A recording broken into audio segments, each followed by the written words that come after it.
The Shark Deck. Yikes, rough weekend for the comedy movies. Hi, I'm Johnny Mac with your daily comedy news. Sebastian Maniscalco, I got nothing but bad news for you. His film About My Father, co-starring Robert De Niro, by the way, $4.2 million over the weekend. They estimated it would make $5.2 million through Monday. The second lowest opening Memorial Day release in over 2,000 theaters ever, lower than even 1995's Johnny Mnemonic. On the tomato meter, 31% with critics. About My Father had a budget of $29 million, if you need a comparison. Easter Sunday with Joe Coy, remember that happened last year? Even that made $5.4 million and finished with $13 million. Yikes. The news not much better for Bert Kreischer. The Machine, $4.9 million over the weekend, estimated $5.8 million for the long weekend. Rotten Tomatoes points out it's the fifth straight film that Sony has withheld nationwide from press in the States. In case you're curious, The Little Mermaid won the weekend. Fast X sitting at number 2, Guardians of the Galaxy sitting at number 3, Super Mario Brothers still at number 4, then The Machine in 5th, and About My Father in 6th. Sebastian Maniscalco did use a stunt butt in his movie. He told people, "I'm very physical, and in my comedy, the intention was for me to do the jet mooning. My wife wants people to know that's not his butt. Apparently that guy's butt doesn't look like mine," says Sebastian, and my wife wanted to let the world know. Meanwhile, finally saw a review of The Machine. I haven't had an opportunity to see the movie myself yet. Yahoo says Bert is certainly believable as quote-unquote himself, but never feels quite like a lead. The movie excels when it leans into insane levels of action violence. It's less effective when it relies on Kreischer's comedy. Well, that's not good. They say he needs a movie that does for him what 48 Hours did for Eddie Murphy, as his reactions to danger are his best moments. Mark Hamill is the MVP, continuing to deliver some of his best work as an older man. When Hamill leaves the action for a spell, the energy leaves the movie. So I was thinking about these two films, and I will editorialize here. Sebastian Maniscalco, I think, will be okay. I can see Sebastian with a CBS sitcom, can't you? If he dialed down the affectation he does in some of his stand-up, he is a very stylized version of speaking. If he dropped that back down towards his normal voice, I could see him in a CBS sitcom for sure. Bert Kreischer, I'm not sure where we go from here. I know Bert has legions of fans, and they'll probably all attack my podcast, but that last stand-up special, as I saw the reviews and I saw the chatter on the internet, I saw the turning of the tide, and people didn't really like that one as much, and I'm wondering if the Bert Kreischer, no pun machine, is starting to run out of steam. If you think about it, this was the big story, this was the big dream. Okay, we made a major motion picture around you. It co-stars Mark Hamill. The premise seems pretty good on paper, and nobody went to see it. So I'm wondering for Bert, are we now on the downside of peak Bert Kreischer? Time will tell. That said, he's a machine when it comes to touring. Fast Company did a profile of Bert and talked about this summer's Fully Loaded Comedy Festival, which the Kreischers, Bert and wife Leanne, manage. This summer it features Mark Normand, Shane Gillis, Tiffany Haddish, Dave Attell, Louis Black, and more. No slouches, any of those, playing 16 ballparks and arenas around the U.S. Bert says Hollywood is changing, but I think we're at the front of it. Even with the Fully Loaded Festival, that used to be something you'd put in the hands of a promoter or management company, but we took control of that. We wanted to move faster than the pace it was traditionally moving. Leanne said he's always been at the forefront, even ahead of his agents and managers. When COVID hit, he was in New Orleans and wanted to find a way to keep touring. It's not just about him personally, but all the people connected to these shows who weren't working. If he keeps working, that keeps others working. He had the drive-in movie theater idea, called his agent. His agent wasn't sure, but he made some calls and figures it out. So he did this thing that no one had done before, and he's done that with his podcasting, being so early into it. He knew a podcast fan was a butt in the seat.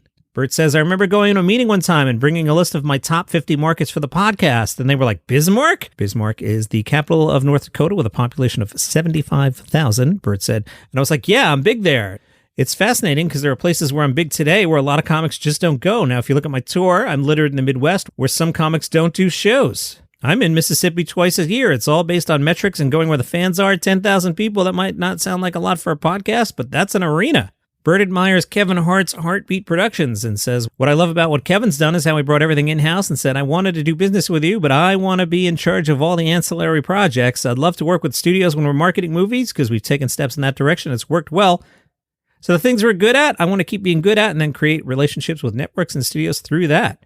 Tom Segura was at one of the previews of The Machine, and he was asked what he's up to. And Tom said, I have a special coming out July 4th. We knew that. And he added, and then Bert and I actually have a project together too. It hasn't been announced yet. All right, we'll keep an eye on that one. Today, the Ted Lasso finale. By the time you're hearing this, it's already out.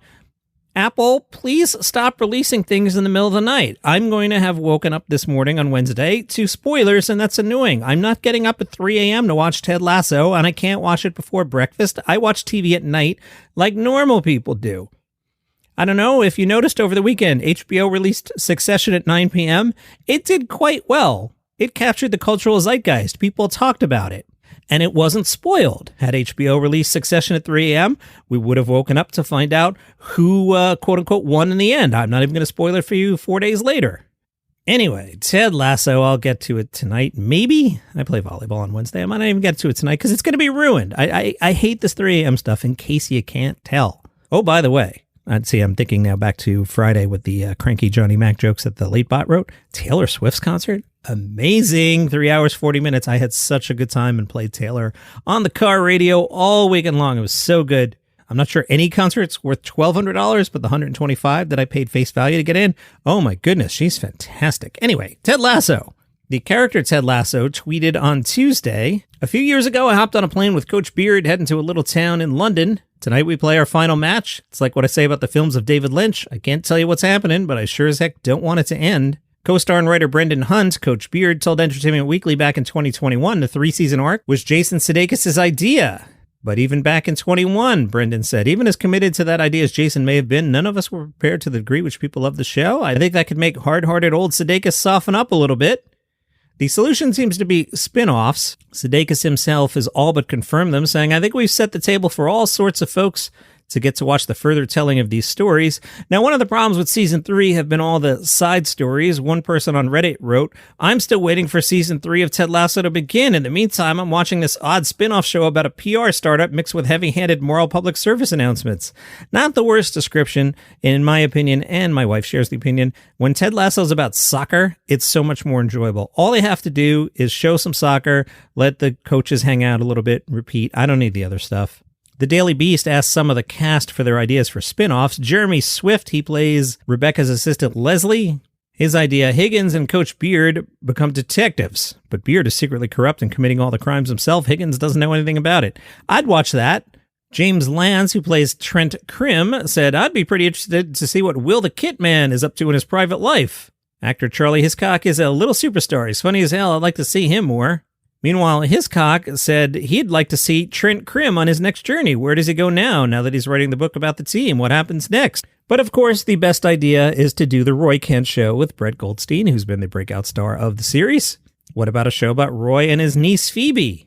And the idea that's not going to happen comes from Cristo Fernandez, who plays Dani Rojas. He said, people have talked about a spinoff for Dani, and that would be cool. Nobody's talked about that. That's not happening. Do you love your Peloton?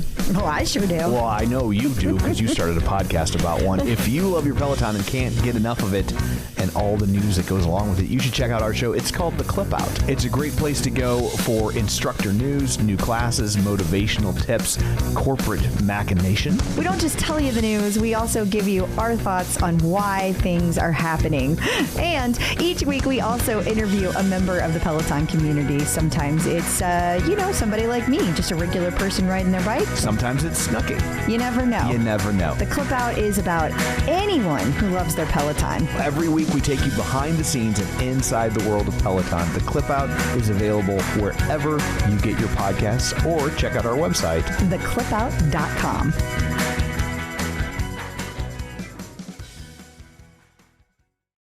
If you enjoy what I do here, you can go to buymeacoffee.com/dailycomedynews. I wanted to thank the members. I was a little slacking during May and thanking the members in my personal life. May has been a bear. I don't even want to bore you with the details, but it's been a crazy, crazy month. So Tommy and Andrea and Gary and Shannon and Mike and Kenny, thank you so much for being members and supporting the show every single month. Again, buymeacoffee.com/dailycomedynews. I was annoyed at the National Donuts chain this morning. I went there and every now and then they try and pass off hot coffee poured over ice as an iced coffee. I can tell the second I touch the cup, folks. Never mind the flavor. Come on. Anyway, members, thank you so much. It means a lot to me. It's not even the money or the coffee. It's knowing that somebody actually gives a hoot about the podcast. That is the most important thing. So thank you, thank you, thank you. Comedian Bobby Lee is suing Wondery for breach of contract. This from The Hollywood Reporter. They report that Wondery allegedly canceled a multi-year ad sales and distribution deal for Bobby Lee's podcast Tiger Belly. The complaint filed in LA last Thursday on behalf of Lee's Tiger Belly company alleges that Wondery was under pressure to cut expenses and roll back its financial commitments in anticipation of a podcast market slowdown in 23. In the termination notice sent to Tiger Belly, Wondery also allegedly cited a morals clause and pointed to a 2013 story that Lee told, and Lee later said was made up for shock value, about paying a young-looking sex worker who had tears in her eyes in Tijuana. Remember that? Yeah, I told you that story. So, I don't know the specifics of the deal here, but I have some expertise both in comedy and podcasting. I can tell you the ad market has indeed been soft in 2023. That's no surprise. You'll see that in every industry newsletter. As a podcast company giving a multi-million-dollar deal for several years, there's elite talent that you give that to, and there's talent that you don't give multi-million-dollar deals to. You got to be mighty confident that you're going to get that money back. We're seeing fewer and fewer of that type of deal. So who knows? That's between Wondery and Tiger Belly. And as for the morals clause, advertisers, if you start playing on the shady side of the street, the advertisers don't hang out there. So you can tell a joke story about a young-looking sex worker who had tears in her eyes. You can make up that story. You can get some laughs out of it. But I got news for you. Coca-Cola ain't going to be anywhere near that. So we'll keep an eye on that one. Did I say too much? Hi. Graham Norton is going to front LOL, Last One Laughing Ireland. Told you about this one before, but I've got more details now. The competitors include Aisling B., who's fantastic, Amy Huberman, Catherine Bohart, David McSavage, great name, Deirdre O'Kane, Emin Doran, Jason Byrne, Martin Angelo, Paul Tylak, and Tony Cantwell. Last One Laughing has done well in several countries, including Italy, France, and Germany. Trevor Noah is going to host the South African version of it. There is no American version of it. Rebel Wilson hosted the Australian edition. Jay Baruchel hosted the English-Canadian version. Anyway, here's how it works per the Wikipedia. 10 comedians stay in a living room-style studio with hidden cameras for a few hours, usually 6 hours. Okay, during that time, they have to make their opponents laugh in any way and by any means while not reacting to their competitors' attempts to make them laugh. At the first laugh, the competitor is giving a yellow card. A second card eliminates the player from the game, a red card, like football, like soccer. However, large infractions may be given an automatic red card. Eliminated players join the host in the observation room, but may return as an external challenger to the remaining contestants. The comedians can also be eliminated if they aren't active enough. The only way to communicate with the outside is the telephone controlled by the host. And Freevee is going to milk Jury Duty and then milk it some more. Okay, Jury Duty was a fun show, did better than everybody thought. Well, they're re-releasing it with commentary from the director.